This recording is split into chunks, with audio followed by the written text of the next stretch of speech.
the world is so small It when is. we eat food. I cook because I want to share my travels with everyone. Come on, open your mind. Exactly.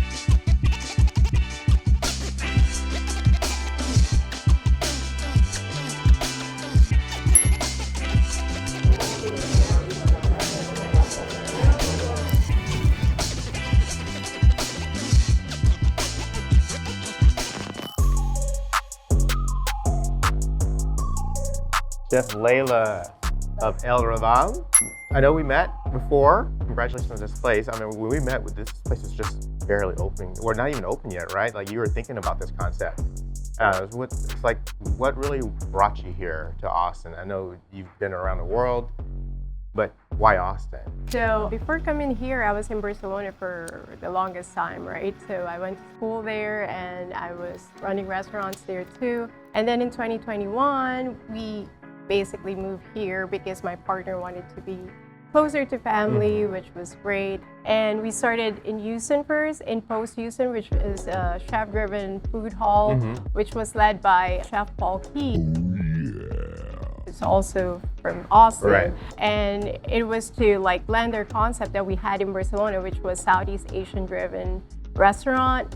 But we did like a smaller version of that, so that was exciting. And then this opportunity came about. And so I thought like, oh my God, yeah, for sure. I want to like share my experience with Barcelona and basically just tell a story that Barcelona is not just Spanish tapas, right? It is Spanish tapas, but it could be more than that. There are a lot of different ethnic communities that are not just Spanish or Catalans, right? And in this neighborhood that's called El Raval, that's why this is what we named the restaurant, it's like the melting pot of all of these different people, Moroccans, Asians, like Filipino. Is there a big Filipino community in Absolutely, and they all live in, not all obviously, but there's a big majority of Filipinos that live in El Raval. So I kind of felt at home there. I was shopping for like ingredients like calamansi, you can find them there, macroot lime leaves, everything, galangal. Like, you know, like sometimes it's very hard to find those ingredients in Europe, you know, for sure, obviously. You could literally find anything, you know what I mean? So I thought like, oh my God, yeah, I can still do Spanish tapas, but like, why just stop there? Let me actually top you off. So. Thank you. Yeah, for sure, absolutely. We can open another bottle. Let me know what my tab is.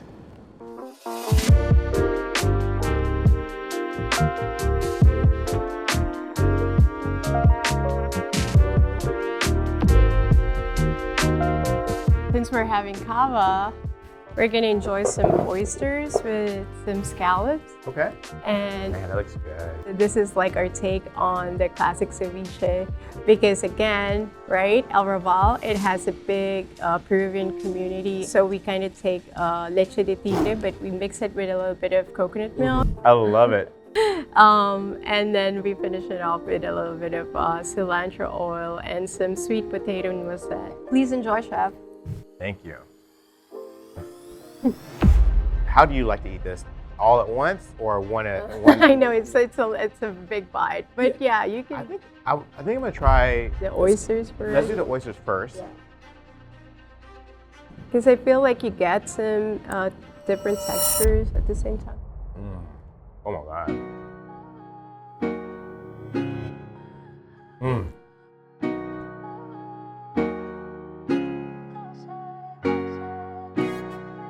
You like that? That's amazing. Cool. I love that you like that. I love that you use coconut milk. Coconut milk is everything in our cuisine. Yeah, my mom's from the Philippines and my dad is actually from Brazil. But like me personally, I'm culturally like Asian, right? I was born and raised in the Philippines. Brazilians made their way to the Philippines too? I guess so, right? I've also spent some time in Brazil. Oh, you did? I did. A little bit over 8 months in Sao Paulo. Nice, awesome. Back in the day when I was an accountant, okay, I was doing project accounting for a disaster recovery firm. And unfortunately, it always takes like a disaster or tragedy for me to be at certain places. But I got to experience the Brazilian culture for plus months Oh, straight, wow. and in Sao Paulo, and it was like amazing. That's cool. And I understand you were doing finance, Exactly, so you just and like I you. are kind of like that's kind of why, right? Well, why do we give up a for sure paycheck Right. to do what we do? Because this isn't easy. I know, like that's what happens when you lose your sanity sometimes. No, I'm just joking. No, I think like it's the passion, right? This is the passion industry, right? You can only like really excel here. You know, like Anthony Bourdain used to say this. You're special, right? If you want to do this, you're not like a normal person, right? You can't be normal Exactly. in this industry. Because it's just hard, right? The long hours, it's so demanding of you, like physically, mentally, everything, right? Someone told me before, like you don't really own a restaurant; it owns you. It's true. So I only spend 14 hours a day at mine. You know what I mean?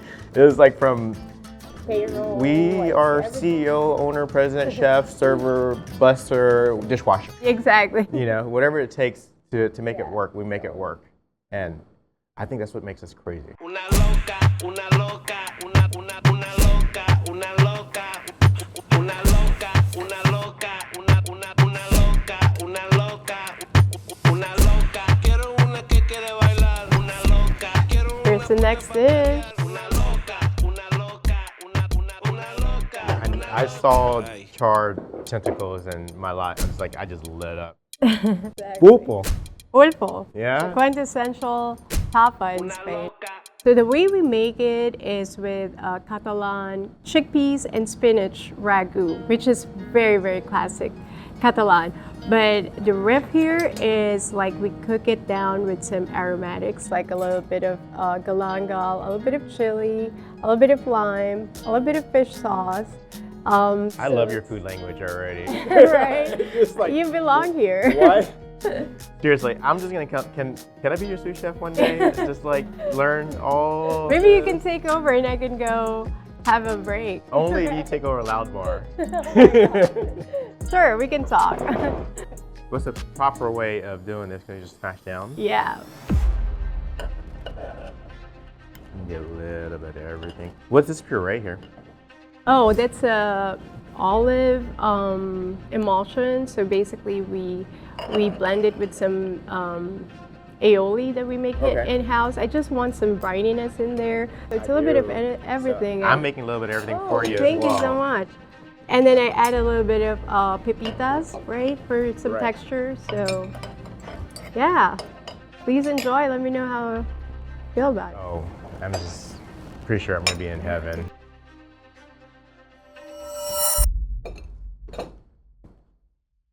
Mmm.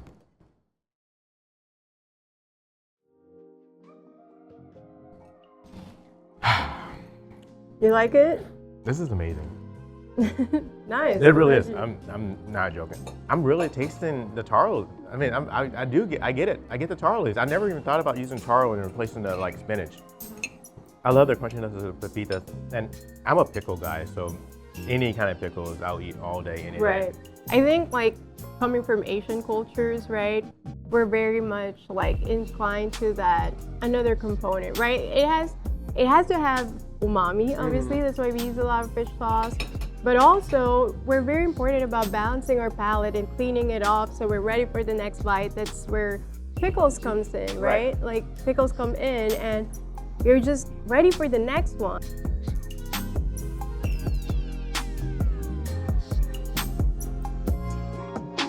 You were saying you were staging in Michelin restaurants, but you were doing finance before. Correct.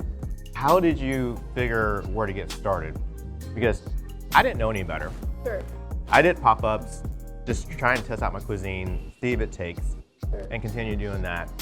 And then we did the food truck thing, and same thing, until finally I have hundreds of recipes developed for Loud Bar that I can rotate in and out. But my journey and your journey is different, but the same. Absolutely. So, there are a lot of I'm more interested in your journey than mine. I've lived mine. I want to live through you. So I grew up in a very traditional family, right? Like, you know, Asians, right? They always want their kids to. Sorry. Do I know Asians? Right? They always, like Asian moms especially, I feel, right? They always want their kids to go in this route that they think is doctor, the perfect right. Yeah, lawyer or engineer or like, you know, you own a business and you're set. Right, because you make B's, you're punished. You're a straight A student. Well, that's what they expect you to, Right. right? Otherwise, you're not really like the perfect kid or something. The Asian parents. Yeah. Asian parents. Hear me out. Sometimes your kids don't want you to do what you want them to do. Just let them find their passion, support them. Right. I think it's changing now, right? But when I was growing up, I was always like thinking, oh, I'm going to be a lawyer one day, you know, like, and so when I had to go to university, and you have to go to a university, right? Yeah. I majored in economics and I got on to a graduate program. So I went to JP Morgan. And then after that, I went to Deutsche Bank. I loved it. I love being in that environment. It's like it's not like high pressure or anything. It could be sometimes, right? But it's, you know, like it's just a different skill set, right? Is it though high pressure and rewarding? Is that what we do on a day-to-day basis? Every day, right? You know, were your parents happy with you? Very happy. Are they happy with you when you changed careers? No, actually no. It was a bit of an adjustment, so to speak. So when I was in Dubai, I was working for a big company there, and I was in finance, and that's when I realized that I was not happy with what I was doing, because I would always like try to like rush things so I could just go explore. It was a great place to be in because like you can go to Europe and just 7 hours you're there, you know, like it was so easy.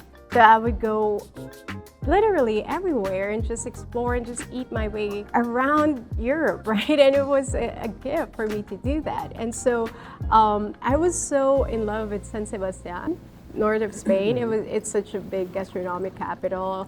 You can have like pinchos there, and they're great. So I made a decision that, you know what, I'm just gonna move here and like knock on doors and see what happens. Like, you know, like I'm just gonna ask the chefs to like take me in. I didn't have any previous culinary background, right? But I'm willing to work for free, I'm willing to learn.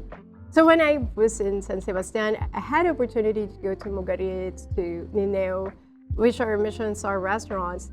And I had this, you know, those memes where they say like Instagram versus reality. So it kind of felt like that, like, oh my God, I thought I was gonna be cooking like amazing food, but actually you're just like scrubbing oysters, and you know what I mean? I do. I mean, we do a lot of the culinary school programs at our restaurant too. And I think a lot of these students are trying to like, they see what they see on Instagram or on TV, and I think when they graduate, that right away they're gonna be doing the creme de la creme jobs. But in reality, we all kind of worked our way up. Absolutely. I mean, from the ground up. So you just start from like beginning. Your very first job, Michelin restaurant. You have a high expectations about what you see on TV. Right. It's like, oh my God, the plating is immaculate. I'm sure it tastes amazing. And what are you doing in back? Okay, so I was a potato girl. And when I say the potato girl, so it's the potatoes that look like stone. This was like 2011. So this was like the height of like modernist cuisine in Spain, right? And there's this dish, it's the potato that looks like stone, right? And all you have to do is to clean the potatoes really well, cook them, boil them, and then dip in a solution of like, it's called kaolin, which is like a clay.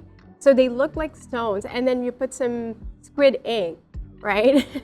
And you have to balance it out so that it's not too black, it's not too light. It has to look like a stone, right? So you have to work on that. That was my job, and I was doing that for like maybe a month. Was there a time in the beginning when the chef's like, no, that's not good enough. No, that's not good. Absolutely, and that's how you learn, right? How did you feel about that? I mean, I was there to learn. I Right. was not, and I told myself, like, I will keep my mouth shut. I'll put my head down. I knew about, Check the ego, right? It's Exactly. like, you're here to learn. I kind of like did my own curriculum, so to speak, right? Because I'm like, I knew that I really want to be in this industry. So how can I make it so effective that if I do this for a couple of years, you know, it's almost like the same track, like as a 16-year-old would do when they Right. start out their career, right? So after being in Spain, I went to Singapore and I worked for Joel Robuchon, which is like, you know, obviously the Right. god of Michelin stars, right? That was super hard. It was the hardest job. How many I Michelin had. stars restaurant does he have around the world now? So he passed away, unfortunately. So he closed some of his the restaurants closed, obviously. But like, I think like he's got about 38 stars under his belt. You know, like ridiculous, it is right? ridiculous. The best advice to young cooks, young chefs would be? I think for me, like, it's the respect, right? The respect for the customers, the respect for the food that you're cooking. Like, my biggest thing is I will never ever send out a food that I will never be proud of. Thank you. Like, and also like I will never eat myself, right? So why do you expect that person who's paying for their meal to eat that if you're not willing to eat it yourself? Young chefs, young cooks, old chefs, old cooks. Just remember that line. Don't ever try to send anything out that you don't want to eat yourself.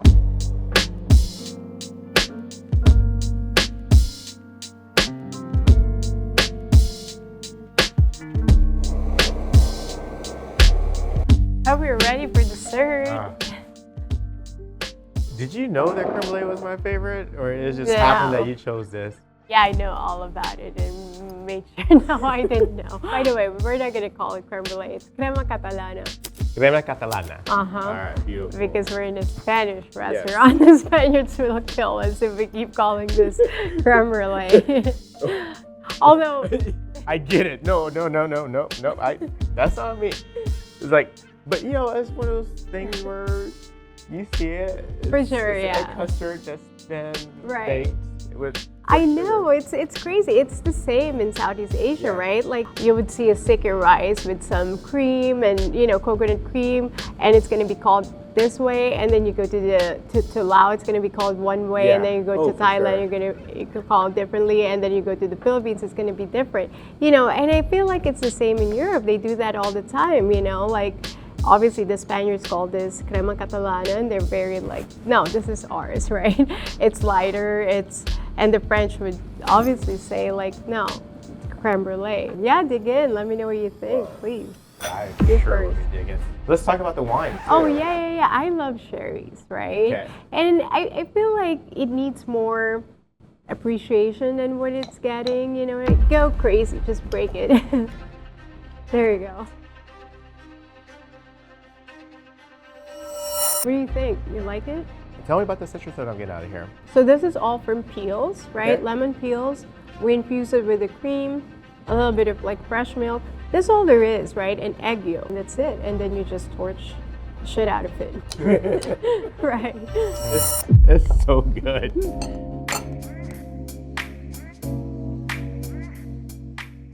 So we were talking about how you kind of already staged at a Michelin restaurant. Sure. So, you know, Michelin came to Texas this year. Right. I think it's a great thing for the state, you know. I feel like talent will, you know, you will attract like great talent like you would in Chicago and New York and California where, you know, the Michelin has been there forever, right? So I'm happy that it's here, you Did know. it change any way you operated things at all? Or No, so I never felt that El Raval is such a, you know, like I've worked for a Michelin star kitchen, especially in Europe, right, where they're very, very like, this is what you do. You know, I mean, it's a great thing, right? But it's also like comes with a lot of pressure. And sometimes I feel like chefs forget the reason why they're doing this. It's for fun, right? I mean, it's amazing to get all those Right. stars, you know what I mean? But that's not the reason why I cook, you know? I cook because I want to share my travels, number one, right, with everyone, the people that I met along the way, their cultures, right? It is, you know, like cooking is such a different kind of an art form because it's just there, you know, it's like a theater, right? It's live, you feel it, you eat this in such a way that you wouldn't in a live show like in Broadway or West End, right? But you feel something when you do. You do. And it stays with you too, right? So I feel like that is what I really want to focus on. And I mean, it's great to have that recognition for sure, right? But it's not what I do, natural. Right? Sure, yeah. Right. It's not like. You should. I mean, you're year two into this project. I call everything a project. Yeah. I mean, where do you foresee Laila Bazahm? Like in a year, 3 years, 5 years, and is there anything other coming in the future that I'm sure you've been thinking about it? Yeah. Funny you ask that because I'm actually working on a project right now, and this is a very personal project for me because I'm developing a Southeast Asian restaurant. It's so similar with what I was doing in Barcelona. So right now I'm in the works to make that happen. I think it's gonna take like about 3 months to like really launch. Yeah, it's that close. Because a concept takes years. I'm really, really excited because then I get to show like a part of me that I haven't really showed. And I love those flavors, right? I wish more people are doing those kinds of flavors. I think it's coming. I think so, right? That's all we want, right? It's a little bit of like representation from our culture to share with the world. And that's what we do. We try to share our food with the world. For sure. But it starts here in Austin, which is crazy. I can honestly live and taste your story through everything that you created today. Like my only concern is like we didn't have enough dishes to try today. So guess what? I'm coming back. Well, what I really want to happen is for you to come here and cook with me. We should do that. 100%. Yeah. As long as you agree to come to Loud Bar and we do the same, it's gonna be so much fun. Yeah, let's do that. Thank you so much for being a part of the show. Yeah, thank you. It's such a pleasure. Yeah, thank you so much, Chef. thank you. Hey guys, thanks for watching Chef to Chef. This episode is presented by InKind, a partner to thousands of restaurants across the country. InKind does two amazing things. They help restaurants like mine grow with hospitality first funding that truly understands what it takes to run a restaurant. No banks, no investors breathing down your neck, just real support from people who really get it. And with the app, patrons will be able to earn discounts and rewards at top dining spots all across the country. When I was launching Loud Bar, InKind not only provided the crucial startup funds, but also helped new customers find my restaurant. So if you're a restaurant owner or a restaurant goer, InKind makes your dining experience so much easier and rewarding. Download the app today.